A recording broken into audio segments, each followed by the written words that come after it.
Au début régnaient les ténèbres. Et soudain, le Big Bang a donné naissance à des éléments dont l'expansion est infinie. Le temps, l'espace et la matière.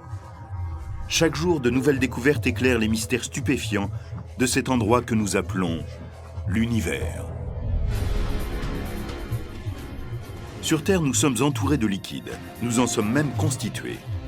Mais notre monde est différent des autres. Quand on regarde les étoiles et les planètes qui peuplent le cosmos, on voit que les éléments liquides sont très rares. Et lorsqu'on en découvre, ils s'écoulent de façon étrange au sein de mondes bizarres. C'est un environnement où rien de ce que l'on construit sur Terre ne tiendrait plus d'une fraction de seconde. De nouvelles découvertes sont en train de changer définitivement nos connaissances sur les bouillonnements et les remous de la matière dont est fait l'univers liquide.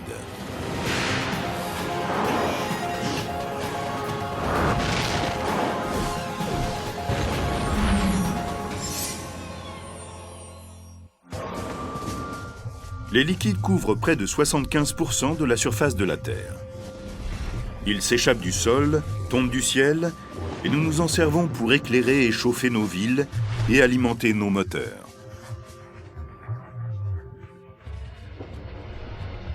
Mais ce n'est pas ainsi que fonctionne le reste de l'univers.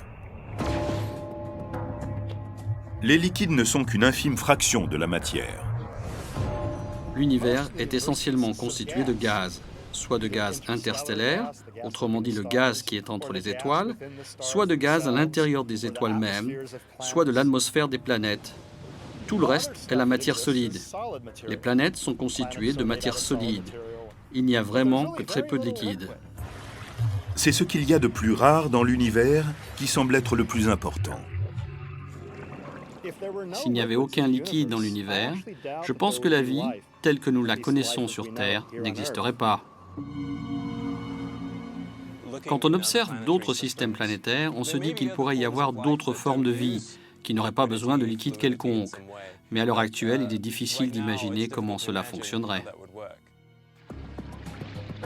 Où trouve-t-on des liquides dans l'univers? Et de quoi ont-ils besoin pour exister? On ne peut trouver des liquides que dans des régions où la température et la pression leur conviennent précisément.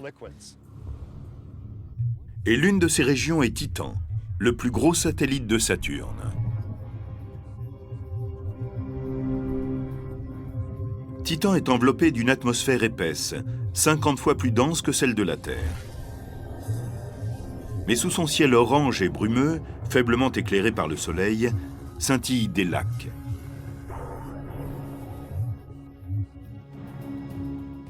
Si on plaçait une webcam sur Titan, simplement pour observer le paysage, on pourrait se croire sur la Terre. Mais s'il y avait un thermomètre sur l'appareil, on s'apercevrait qu'il y fait plusieurs centaines de degrés en dessous de zéro.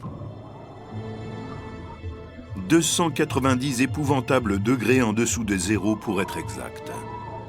Et le liquide ici n'est pas de l'eau, mais du méthane. Parmi les mondes de notre système solaire, il n'y a que 2 qui possèdent des liquides en surface. Si l'on cherche une faible densité, des liquides qui s'écoulent et peuvent former des lacs, on trouve cela sur la Terre avec l'eau et sur Titan avec le méthane. Mais comment un élément qui sur Terre est un gaz peut être un liquide sur Titan? La plus grande différence entre Titan et la Terre, c'est leur température respective. Titan est beaucoup plus éloigné du Soleil. Il ne reçoit qu'un rayonnement très faible et c'est donc un monde très froid. De ce fait, les mêmes éléments se comportent différemment sur chaque planète. On peut imaginer une scène de ce type sur Titan. Mais le liquide qui clapote sur les rives sera du méthane liquide. Un liquide transparent sur lequel un léger vent, comme celui que nous sentons aujourd'hui, crée peut-être quelques petites vagues. Cette rive blanchâtre est de l'eau gelée, de l'eau glacée, aussi dure que de la pierre. Ici, la glace remplace la pierre et le méthane l'eau. À une température aussi basse, il n'est pas étonnant que l'eau se transforme en glace solide. Mais quelle est la relation entre l'état de la matière, qu'elle soit liquide, solide ou gazeuse, et la façon dont les molécules qui la constituent réagissent entre elles? C'est un peu comme un troupeau de moutons qui va réagir différemment en fonction de la situation. Considérons ces moutons comme des atomes ou des molécules. Ils peuvent aussi prendre différentes formes. Là, par exemple, ils sont regroupés, ils bougent peu puisqu'ils sont parqués. C'est un peu comme l'eau à l'état solide, comme la glace.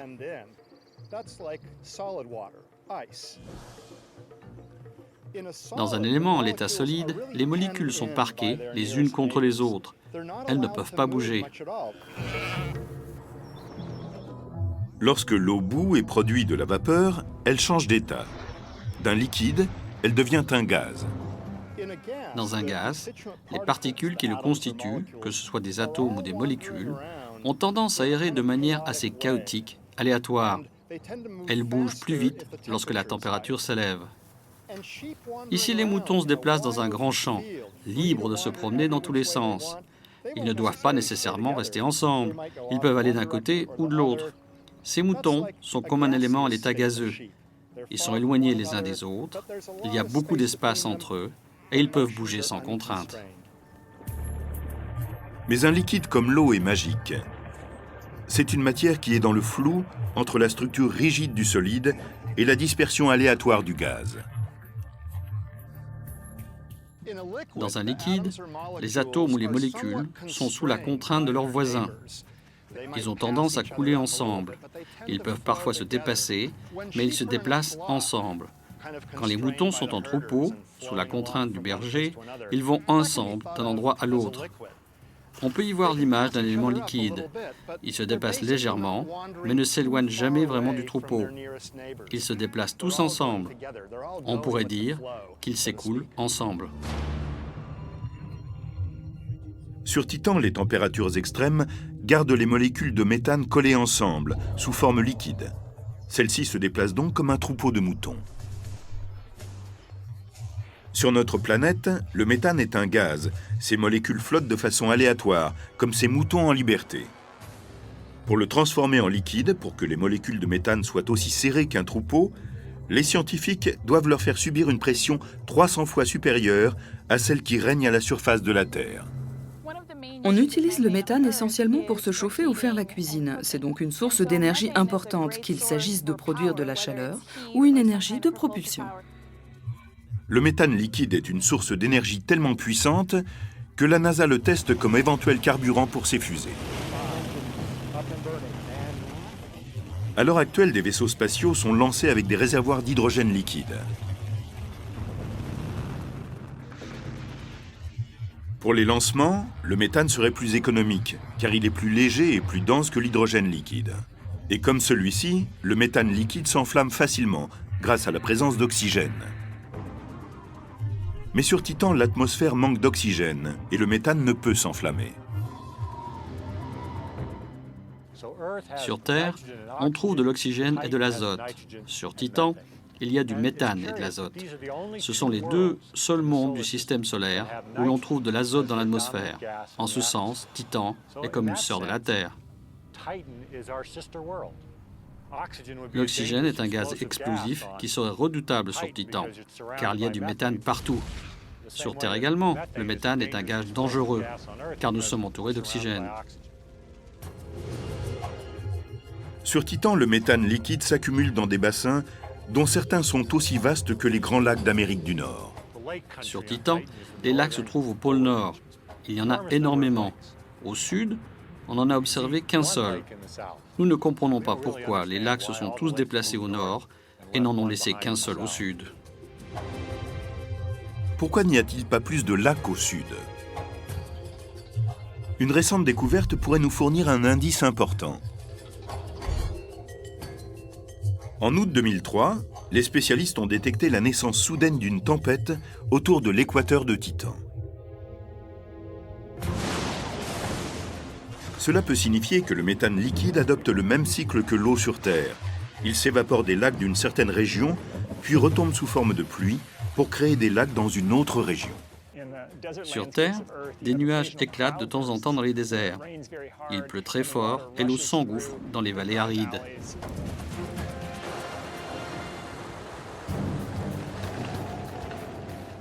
Titan est en grande partie comme un désert de méthane. Quand il pleut, on a une vraie tempête qui déferle avec force en surface. Nous pensons que la capacité d'érosion du méthane, son aptitude à creuser des canaux et des vallées sur Titan, est très proche de celle de l'eau sur Terre. Si sur Titan les lacs sont regroupés au nord, c'est que cette région subit à l'heure actuelle une très longue saison de pluie. Saturne fait le tour du Soleil en 30 ans. Cela signifie que l'ensemble des 4 saisons sur Titan dure 30 ans terrestres. Chaque saison dure environ 7 ans. On pense qu'au printemps ou à l'automne, les pluies sont plus fortes, ce qui veut dire que quel que soit l'hémisphère où règne cette saison, il se forme de nombreux lacs. Mais le méthane ne tombe pas du ciel comme l'eau en raison de l'atmosphère épaisse et de la faible force gravitationnelle. Imaginez des gouttes de pluie 2 fois plus grosses que celles qui tombent sur Terre et bien plus lentes. Boum, boum, boum. Elles seraient extrêmement froides en touchant votre peau.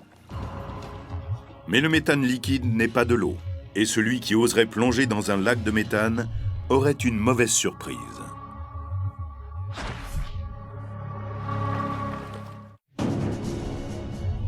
Il est rare dans l'univers de découvrir un monde, en dehors de la Terre, où l'on trouve un élément sous forme liquide. De loin, les lacs de méthane de Titan semblent familiers et même accueillants. Mais il s'agit d'un endroit tout à fait étranger en réalité. Tout d'abord, la température des lacs est de plusieurs centaines de degrés en dessous de zéro. Et en supposant que l'on puisse supporter ce froid, nager dans un lac de méthane serait une expérience étonnante pour une raison tout à fait inattendue.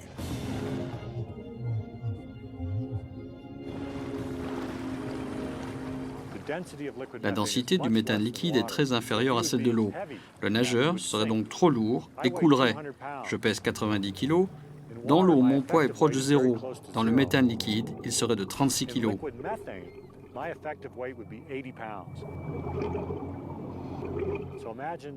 Imaginez-vous en train de faire du surplace dans un lac ou une piscine avec une ceinture lestée de 36 kg. Ce serait difficile. Mais ce serait la même impression que de nager dans un lac sur Titan. Le méthane est si transparent que des plongeurs auraient la sensation de regarder à travers de l'air liquide. Ce n'est pas le cas dans la plupart des lacs d'eau, car leur opacité n'est pas due uniquement à la pollution. C'est le résultat d'une caractéristique naturelle de l'eau, indispensable à la vie terrestre.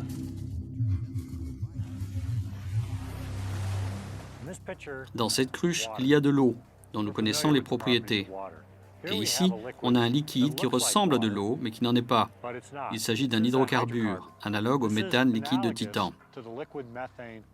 Les deux liquides se ressemblent, mais ne possèdent pas les mêmes caractéristiques chimiques. Pour montrer leur différence, je vais me servir de crackers. Ils sont constitués d'amidon, de sucre, de sel, et je vais les plonger dans les liquides. Voilà, les crackers sont dans l'eau. Et maintenant, je vais en prendre le même nombre que je plonge dans le liquide hydrocarbure. L'eau dissout très bien les éléments. C'est pourquoi elle est considérée comme un puissant solvant. Le méthane n'est pas aussi efficace dans ce domaine. Regardez ces crackers quand je les ressors. Ils sont toujours aussi craquants qu'auparavant. L'hydrocarbure n'est pas un excellent solvant. Le pouvoir dissolvant de l'eau vient de sa structure moléculaire. H2O est la molécule de l'eau, ce qui signifie qu'elle est constituée de 2 atomes d'hydrogène pour un atome d'oxygène. Quand on regarde la forme de la molécule, on a l'oxygène et les 2 petits hydrogènes au sommet. Cette structure signifie que l'un des côtés de la molécule d'eau a une charge positive et l'autre une charge négative. Les molécules d'eau sont comme de petits aimants qui circulent en remuant les éléments, en repoussant certains et en attirant d'autres. Par contre, le méthane est un faible solvant. Le méthane est un atome de carbone entouré de 4 atomes d'hydrogène. Il ne possède pas de polarité et ne peut donc briser d'autres molécules. Comme l'eau dissout les matériaux avec lesquels elle entre en contact, elle peut se transformer en une soupe riche et parfois trouble. Dans l'eau, Les organismes qui ont évolué pour vivre dans une soupe riche comme celle-ci vont être petits et compacts. C'est ce que l'on trouve sur Terre. Les micro-organismes sont petits et compacts et ils puisent leurs nutriments dans l'eau. Mais le méthane pourrait être un liquide adéquat pour une autre forme de vie. Imaginons un organisme sur Titan qui observerait la Terre et verrait de l'eau. Il ne croirait pas un instant que quoi que ce soit puisse vivre dans un liquide aussi agressif et réactif, et se dirait qu'aucune forme de vie ne peut exister sur Terre, que ce liquide est trop hostile. Un visiteur extraterrestre pourrait être attiré par Titan ou par la Terre, car des éléments liquides coulent à leur surface. Sur la Terre, il y a plus d'1 million de milliards de mètres cubes d'eau.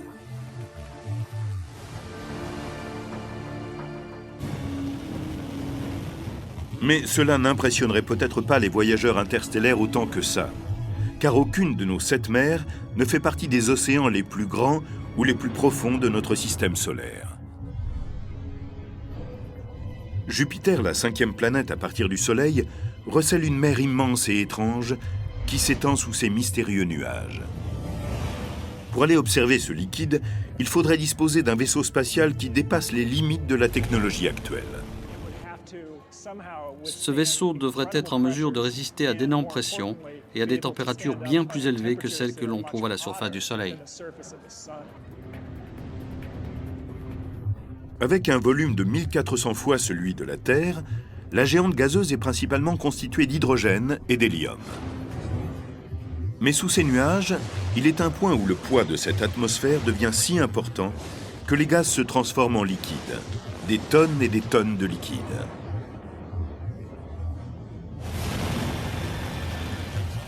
Le voyage vers ce liquide commence à la limite extérieure de l'atmosphère de Jupiter, là où la pression de l'air est proche de celle qui règne à la surface de la Terre. Plonger à l'intérieur de Jupiter serait une expérience incroyable. On passerait d'abord à travers les couches supérieures des nuages, où l'on trouve de l'ammoniac, du méthane et d'autres composants très colorés et tourbillonnants, et tout cela dans un milieu de tempête. Cette explosion de couleurs résulte d'un étrange mélange de produits chimiques avec l'hydrogène et l'hélium. On trouve beaucoup de sulfure et d'autres composants dans l'atmosphère de Jupiter. En descendant dans les couches supérieures de cette atmosphère, on sentirait une odeur d'œuf pourri. Un voyage vers Jupiter commencerait d'une manière un peu désagréable. Tout comme les passagers d'un vol commercial qui quitte la très haute altitude, ceux d'un vaisseau spatial traversant l'atmosphère de Jupiter ressentiraient une forte pression dans leurs oreilles. Quand on s'enfonce dans l'atmosphère d'une planète, la densité devient plus forte, la pression plus grande et les gaz sont plus comprimés. C'est comme ce que l'on trouve sur Terre. Dans l'atmosphère supérieure, les pressions et les densités sont basses, elles augmentent à mesure que l'on descend. Après avoir descendu 20 000 km, c'est l'obscurité, car la lumière du Soleil ne peut passer à travers autant de matière.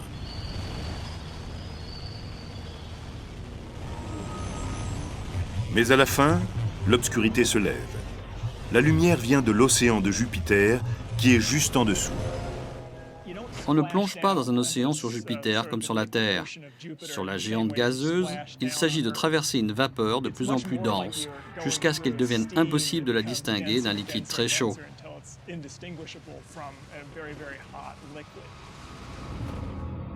Ce liquide est de l'hydrogène. Cette mer embuée semble être la surface de Jupiter. Cela peut paraître impensable, mais cette planète possède un océan d'hydrogène liquide au-dessus d'un liquide encore plus étrange.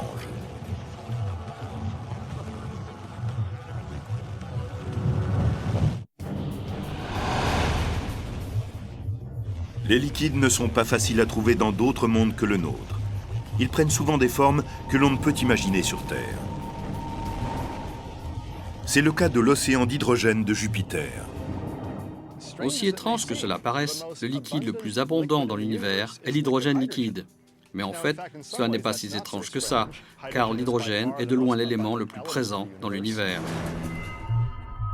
Dans la plupart des régions de l'univers, Les molécules d'hydrogène se déplacent de manière aléatoire, sous forme de gaz, comme un troupeau de moutons en pâturage ouvert.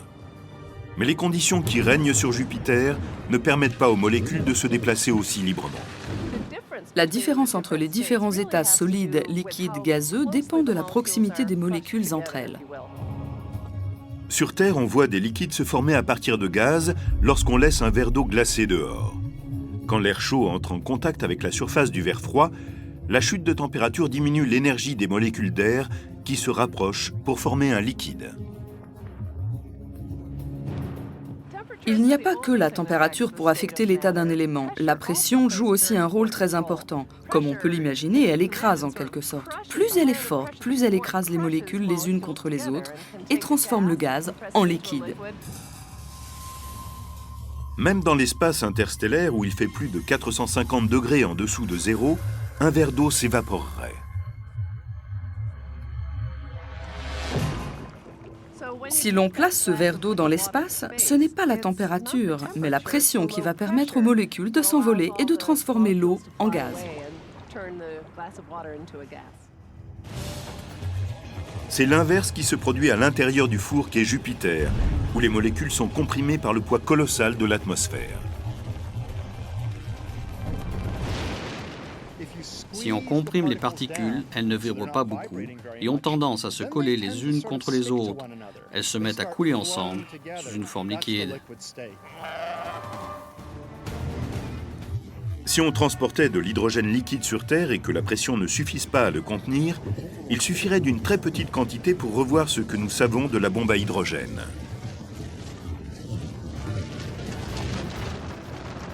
Ce ne serait pas une bonne idée de rapporter une tasse d'hydrogène liquide sur Jupiter, car la pression est énorme sur cette planète. Cela pourrait provoquer une explosion massive, pire qu'avec du TNT. Ce serait une catastrophe totale.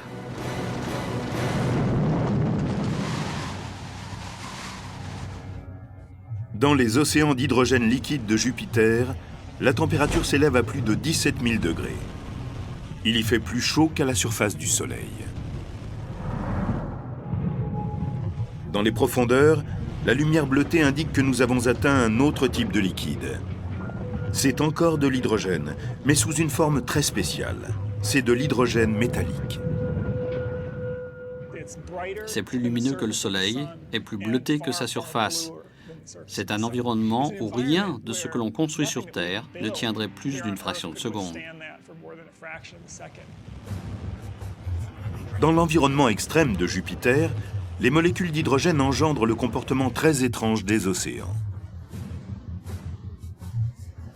Les molécules d'un océan d'hydrogène liquide se déplacent ensemble comme ce troupeau.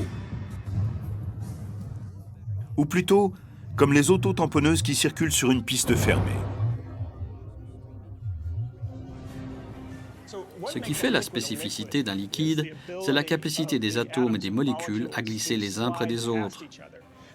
Les atomes sont libres de se déplacer et ils se bousculent un peu comme ces autotamponneuses. Ils ne peuvent pas errer en liberté, mais changent constamment de voisin.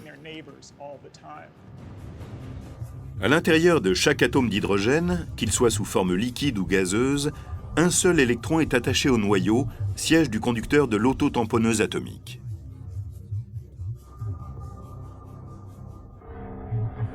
Mais à la surface de l'hydrogène métallique liquide, où la pression atteint 3 millions de fois ce que l'on connaît à la surface de la Terre, les molécules d'hydrogène pètent les plombs. L'hydrogène liquide devient en fait de l'hydrogène métallique liquide. Il se met à conduire l'électricité et à chauffer vraiment bien. À l'intérieur de l'hydrogène métallique de Jupiter, les électrons sautent de molécule en molécule et se séparent de leur noyau quand elles ont trouvé un nouvel abri. Ils transportent très bien les charges électriques d'un endroit à l'autre. C'est ce qui permet au courant de circuler. Personne ne voudrait se trouver là si quelqu'un envoyait un éclair, la foudre ou quelque chose dans ce genre, car l'électricité voyagerait facilement dans l'hydrogène métallique et nous ferait frire et disparaître. Sur Terre, ce qui est le plus proche de l'hydrogène métallique, c'est l'acier liquide. Sur Terre, ce qui est le plus proche de l'hydrogène métallique, c'est l'acier liquide. Sur Terre, ce qui est le plus proche de l'hydrogène métallique, c'est l'acier liquide. Sur Terre, ce qui est le plus proche de l'hydrogène métallique, c'est l'acier liquide. Lorsqu'on verse l'acier liquide hors du chaudron, il est rouge tellement il est chaud. Il coule et conduit l'électricité. Cela ressemble beaucoup à ce qui se passe à l'intérieur de Jupiter. À l'intérieur de Jupiter, l'hydrogène métallique liquide est différent de l'hydrogène liquide habituel, car il conduit l'électricité. Comme les électrons s'y déplacent librement, cela signifie que l'on peut avoir de forts courants électriques à l'intérieur de Jupiter, et cela crée automatiquement un champ magnétique.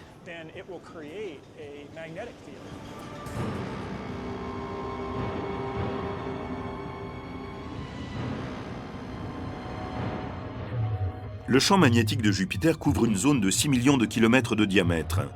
Il intercepte et dévie les particules chargées qui traversent notre système solaire.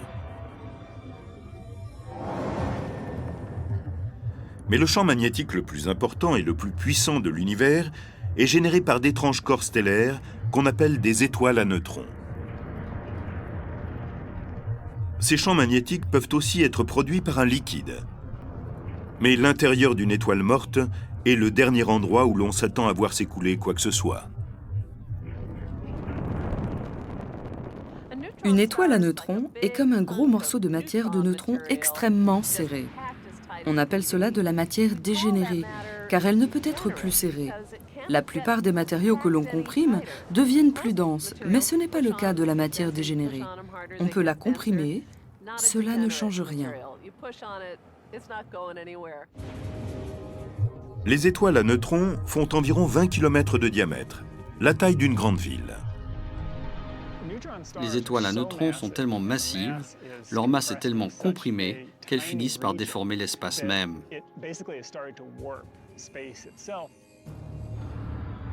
Il est impossible d'en visiter la surface. Tout ce que l'on construirait à partir de matériaux ordinaires serait immédiatement écrasé à la surface d'une étoile à neutrons. La gravité est si forte que la plus haute chaîne de montagnes se mesurerait en millimètres. Pourrait-il exister un liquide dans cet environnement hostile? Étonnamment, la réponse est peut-être oui. Certains scientifiques pensent qu'une étoile à neutrons n'a pas de noyau solide.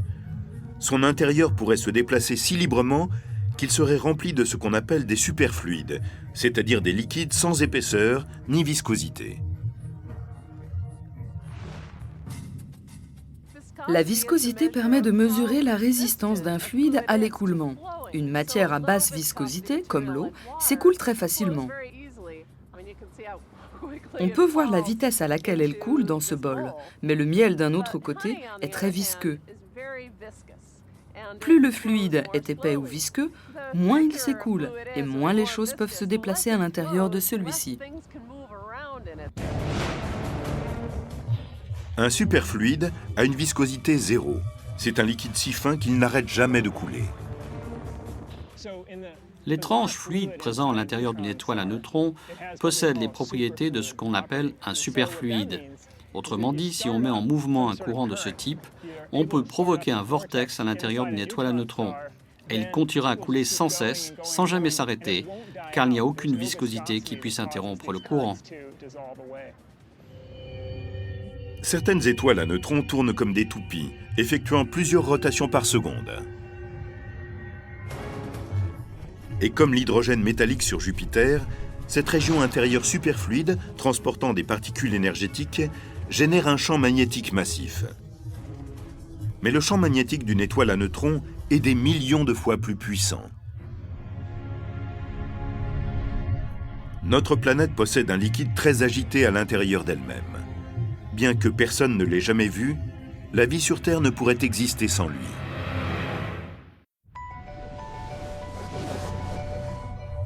La vie, telle que nous la connaissons, ne pourrait exister sans éléments liquides. Sur Terre, on pourrait penser que l'eau est cet élément essentiel, mais il existe un autre liquide tout aussi vital.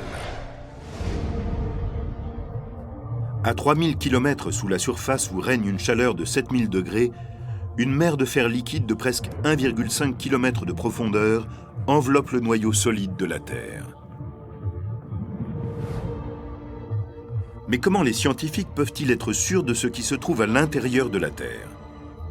C'est exactement la question que pose Gina S. de Danbury, dans le Connecticut. Elle nous a envoyé un texto. Comment sait-on que la Terre a un noyau ferreux si on ne l'a jamais vu? Merci pour votre question. Les scientifiques peuvent déduire des choses indirectement quand ils ne peuvent les voir. Par exemple, on sait que la Terre possède un noyau de fer liquide autour d'un noyau de fer solide, car elle possède un champ magnétique. Et c'est le déplacement de ce liquide conducteur qui génère le champ magnétique.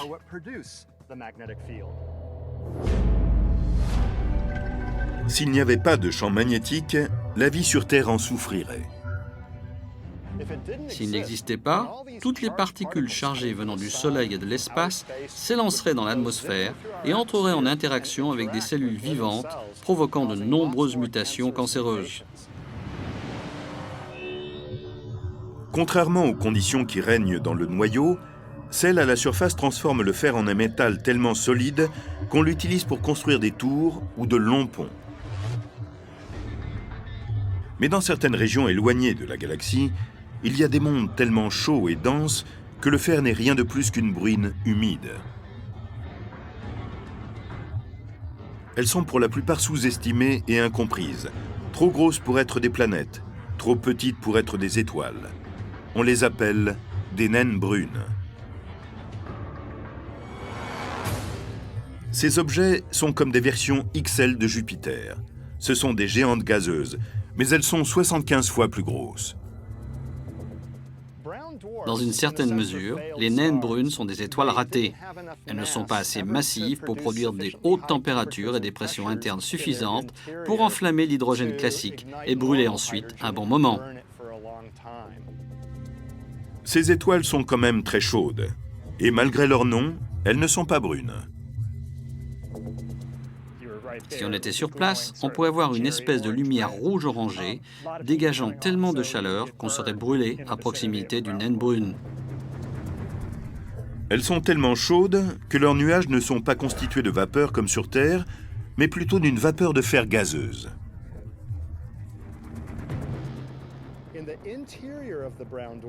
À l'intérieur d'une naine brune, les pressions sont assez élevées pour que le fer sous forme de gaz se condense en liquide et par conséquent, il va pleuvoir des gouttelettes de fer sous forme liquide. Vraiment cool. C'est vrai, il pleut du fer sur les naines brunes. Heureusement, nous n'avons pas de pluie de fer sur Terre. Si on avait, ce ne serait pas très agréable. Ces gouttes de fer brûlantes frapperaient nos têtes, nos joues et nos bras et brûleraient. Ce ne serait vraiment pas agréable d'être frappé par ces gouttes brûlantes et lourdes. Jamais il ne tombe de fer liquide sur Terre, mais il est possible que cela se produise un peu partout dans l'univers. Notre galaxie est peuplée de naines brunes. On en trouve des dizaines de milliards, presque autant que de vraies étoiles. Mais notre galaxie est aussi habitée de mondes plus petits, plus rocheux et plus froids, qui ressemblent à la Terre. L'un des événements récents les plus incroyables est la découverte de la première planète qui pourrait peut-être avoir de l'eau à sa surface. Cette planète fait partie d'un système solaire tournant autour de l'étoile Gliese 581, à environ 20 années-lumière de la Terre. Les 4 planètes qui tournent autour de Gliese 581d en sont si proches qu'une année chez elles équivaut à 66 jours chez nous.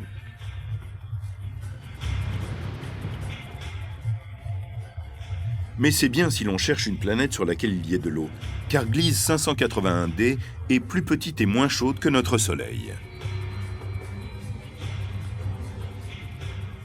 Selon certaines estimations, elle est 10 fois plus massive, et son diamètre est le double de celui de la Terre. Certains scientifiques pensent que cette masse importante pourrait être générée par des gaz. Gliese 581d pourrait donc ressembler aux géantes gazeuses de notre système solaire, comme Jupiter, Saturne, Uranus ou Neptune, qui comprennent beaucoup de gaz et très peu de liquide. Mais d'autres pensent que Gliese 581d ressemblerait un peu à la Terre. Nous pensons qu'elle a une masse qui est 10 fois celle de la Terre, obtenue par simple empilement de matériaux rocheux. C'est ainsi qu'on a ce qu'on appelle une super-Terre. Il pourrait également s'agir d'un mini-Neptune. Rien n'est encore sûr, mais c'est le premier objet qui pourrait ressembler à la Terre, en plus gros. Avec sa masse 10 fois supérieure à celle de la Terre, cette exoplanète pourrait se révéler être un monde d'eau couvert d'océans très profonds. La petite orbite de Gliese 581d implique que la gravité de son étoile parente maintient toujours le même côté de la planète face à l'étoile. Ce qui signifie que la moitié de la planète n'est jamais à l'ombre. Quand on regarde la Lune, on en voit toujours la même face. Cela pourrait se produire également sur une autre planète proche d'une étoile. La face éloignée de cette planète n'est jamais exposée à la chaleur. Elle est donc sans doute couverte de glace. Il devrait y souffler des vents très forts qui iraient de la face chaude à la face froide. Les vents créent des vagues. Même sur Terre, chaque souffle d'air pousse et attire la surface de l'eau. Mais si Gliese 581d est un monde fait uniquement d'eau, il n'y a pas de continent où les vagues se briseraient. Il y a des vagues d'1 kilomètre de haut qui avancent sur des kilomètres et des kilomètres. Si on veut surfer, c'est là-bas qu'il faut aller. Peut-être y a-t-il une surface solide sous ce grand océan, mais elle ne peut être semblable à ce que l'on connaît sur Terre. Il s'agirait d'un état solide de l'eau, connu sous le nom de Ice Set. Au lieu de moutons ou d'auto-tamponneuses, imaginons les molécules d'eau comme des canettes d'aluminium que l'on jetterait dans un conteneur. À des températures et pressions similaires à celles de la Terre, elles interagissent et se comportent comme un liquide. Lorsqu'elles gèlent, les molécules d'eau se transforment en une glace solide.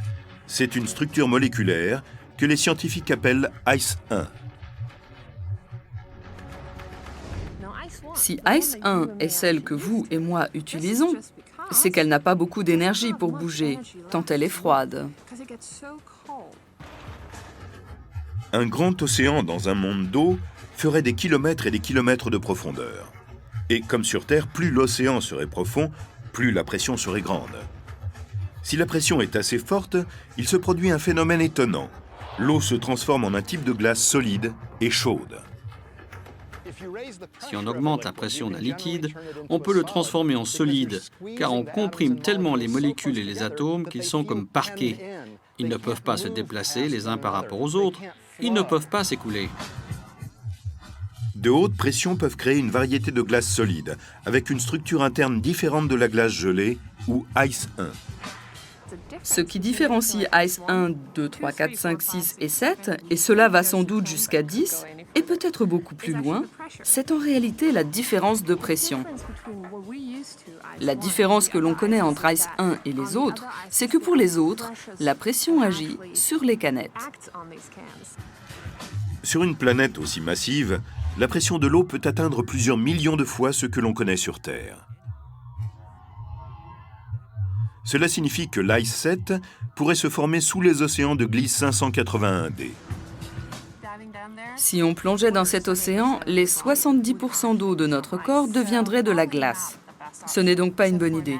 Aujourd'hui, nous n'avons pas les moyens technologiques d'y mener une exploration. Si on recherche juste de l'eau liquide, il n'est pas nécessaire de voyager hors du système solaire. Nous avons un voisin qui possède plus d'eau que tous les océans de la Terre. Dans un univers de liquide, Europe, satellite de Jupiter, ne paraît pas être l'endroit où l'on pourrait en trouver. C'est un désert arctique, cerné de glace et ridé de fissures. C'est comme regarder la glace en Antarctique. Le dessus est glacé et solide, on voit des fissures qui pourraient détacher des parties les unes des autres, ce qui laisse penser que la surface flotte sur un élément liquide qui se trouve en dessous. Ce n'est pas juste un peu d'eau. Sous une couche de glace épaisse de 90 km, il y a un océan de 90 km de profondeur. C'est très profond. Il faudrait beaucoup creuser pour pouvoir pêcher à travers la glace sur Europe. Plus petite que notre Lune et près de 3 fois plus loin du Soleil, Europe, au cours de son orbite, traverse le champ magnétique de Jupiter. Mais c'est une autre force jupitérienne qui empêche un monde aussi éloigné du Soleil de devenir glacé et solide. Elle acquiert de l'énergie à partir d'un petit élan gravitationnel de Jupiter, qui est très massive et crée des marées sur Europe, tout comme la Lune le fait sur la Terre. La gravité de Jupiter s'allie aux coups et poussées des autres satellites en orbite proche pour écraser et étirer Europe. La friction qui en résulte chauffe et fait fondre l'intérieur du satellite. Ce qui reste est de l'eau salée. C'est en grande partie de la bonne vieille eau, H2O, mais du sel et d'autres éléments y ont été dissous. Ce qui ressemble plus à l'eau en Europe serait l'eau salée de la mer Morte en Israël, où l'on a une très haute concentration de sel. On n'a pas très envie d'en remplir une bouteille. Il peut y avoir des liquides dans des endroits très inattendus. Mais aucun liquide n'est plus surprenant que celui qui a été récemment découvert et qui est aussi vieux que le temps lui-même.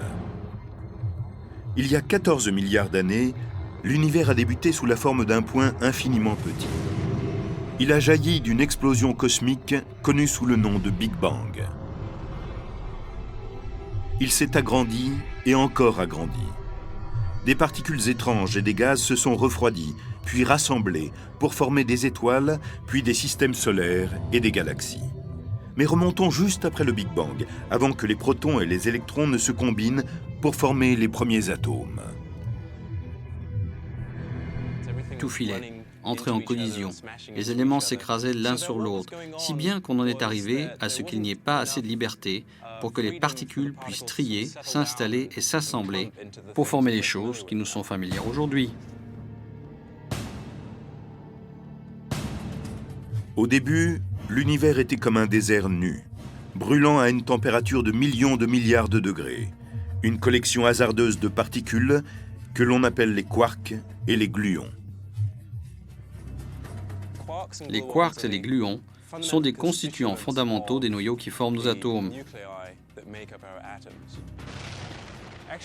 Dans le premier 10 millionième de seconde de son existence, l'univers a connu une phase où tout n'était que quarks et gluons. De récentes simulations des conditions de l'univers naissant ont révélé que les quarks et les gluons ne volaient pas au hasard comme un gaz, et comme on s'y attendrait dans ces conditions. Ils étaient reliés et coulaient comme un liquide.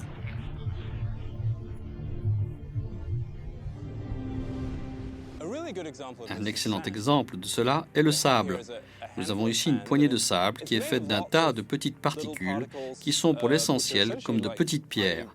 Mais la façon dont elles entrent en interaction les unes avec les autres détermine la façon dont elles bougent ensemble pour nous donner quelque chose qui ressemble plus à l'écoulement d'un fluide qu'au comportement d'un solide. Et c'est la même chose pour les quarks et les gluons. Ils entrent en collision et c'est probablement ce qu'ils faisaient déjà lors de la naissance de l'univers. On voit des formes dans le sable qui ressemblent aux ondulations qui se produisent à la surface d'un océan, en réponse au vent par exemple. Et cela ressemble plus au comportement d'un fluide qu'à celui d'un liquide ou d'un solide. Les ondulations sont les traces laissées par un type de perturbation. Quand la matière est à l'état liquide, les ondulations s'étendent facilement. Cette capacité à transmettre les perturbations peut marquer une empreinte sur le destin final de l'univers. À ce moment de chaos critique après la création, la fluidité de notre univers naissant commençait à montrer les signes d'un avenir grandiose. Certaines parties du fluide étant légèrement plus denses que d'autres, des formes se sont créées, qui sont devenues ensuite la structure de ce que nous voyons dans l'univers tardif.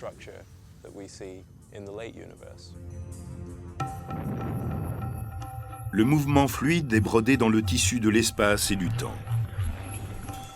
Donc la prochaine fois que vous boirez un soda avec une paille, que vous plongerez dans une piscine ou observerez les gouttes de pluie former une flaque, Sachez que vous êtes témoin de ce qu'il y a de plus vivant dans notre univers.